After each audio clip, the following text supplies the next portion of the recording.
Halo semuanya, selamat datang lagi di sesi bedah materi kita.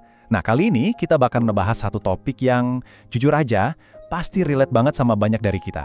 Morning anxiety, alias gimana sih cara ngatasin rasa cemas yang tiba-tiba nyerang tepat pas kita baru aja melek.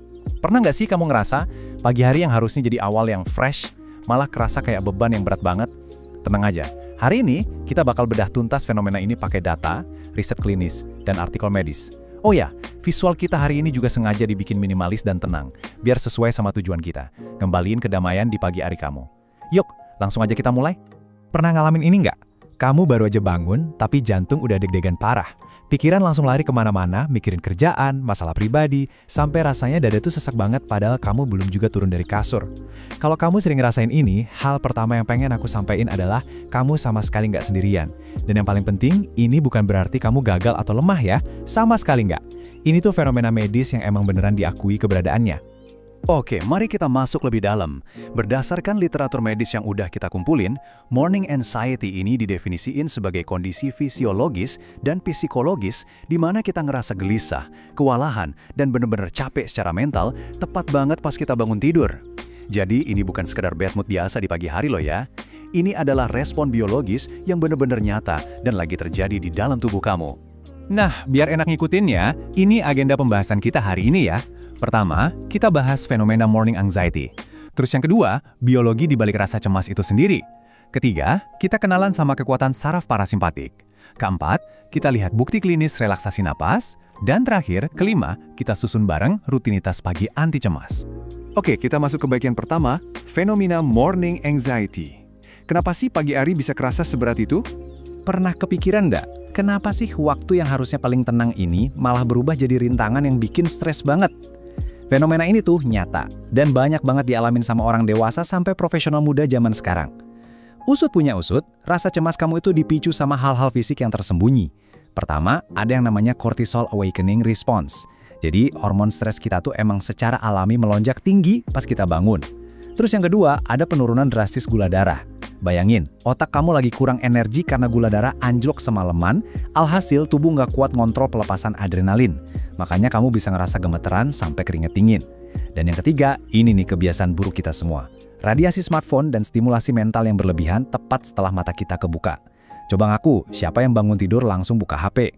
Lanjut ke bagian kedua, biologi di balik rasa cemas, dan gimana sih sebenarnya reaksi tubuh kita? Nah, buat mahamin rasa cemas ini, coba deh bayangin sistem saraf kamu tuh kayak sebuah mobil. Saraf simpatis itu ibarat pedal gas. Kalau ini aktif, tubuh langsung masuk ke mode fight or flight. Jantung kamu berdebar, nafas jadi cepat, otot tegang, dan rasa cemas langsung meroket.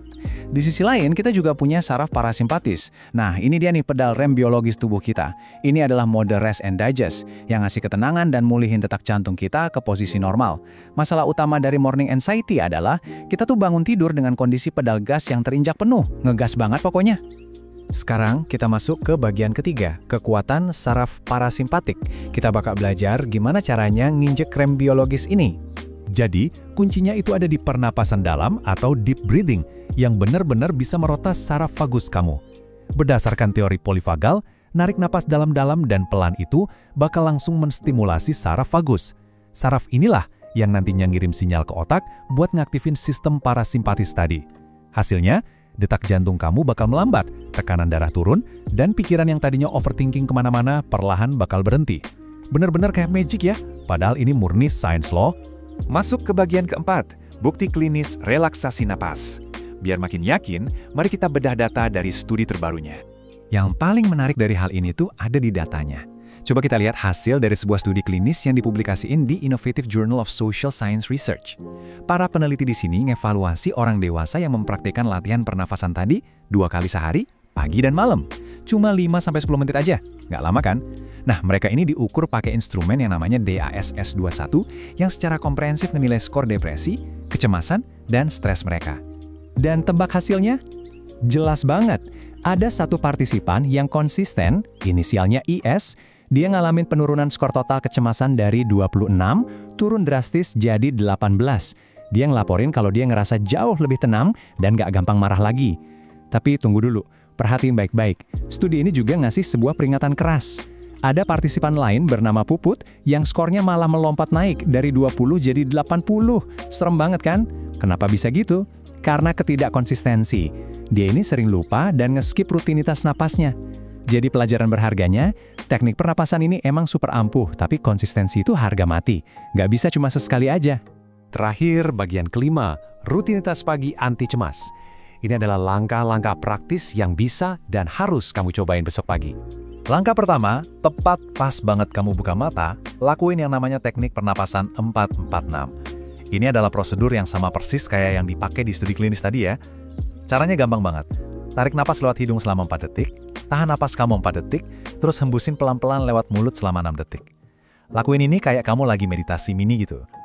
Rutinitas super singkat ini tuh fungsinya buat ngebangun fondasi emosional yang tenang dan langsung nge-stop produksi hormon stres kamu di pagi hari. Kalau udah kelar napasnya, lanjutin pakai langkah-langkah cepat ini. Bangun pelan-pelan dari kasur, hindari pasang alarm pakai nada dering yang kencang banget, karena suara ngagetin itu bener-bener jadi shock terapi yang buruk buat sistem saraf kamu. Abis itu, tahan diri kamu ya, jangan langsung scrolling HP atau ngecek email kerjaan. Kasih waktu me time sebentar buat diri kamu sendiri. Lakuin peregangan ringan atau yoga tipis-tipis, dan, nah, ini yang paling seru.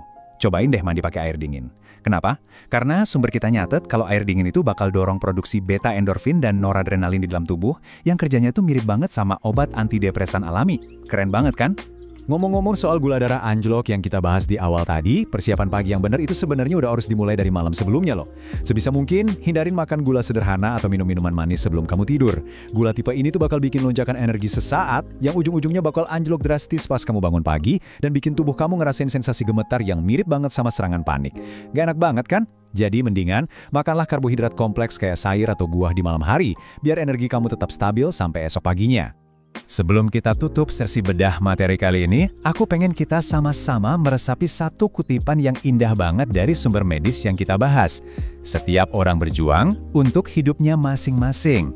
Morning anxiety itu sering banget jadi makin parah gara-gara kebiasaan kita bangun tidur, langsung buka sosmed, terus membandingin beban hidup kita sama highlight kehidupan orang lain.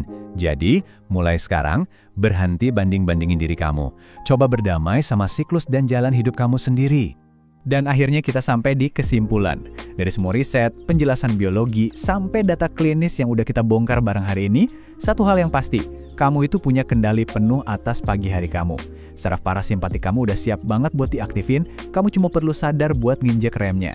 Jadi sebelum kita pisah, aku mau ngasih satu pertanyaan buat kamu renungin. Perubahan kecil apa yang bakal kamu lakuin besok pagi? Apa kamu bakal ganti nada alarm kamu jadi lebih soft, nyobain napas 4-4-6 pas melek, atau sekedar nahan diri dari godaan HP selama 10 menit pertama? Pilihan ada di tangan kamu. Makasih banyak ya udah gabung di sesi bedah materi yang luar biasa ini. Tetap semangat, tetap penasaran, dan sampai jumpa di pembahasan kita selanjutnya. Halo.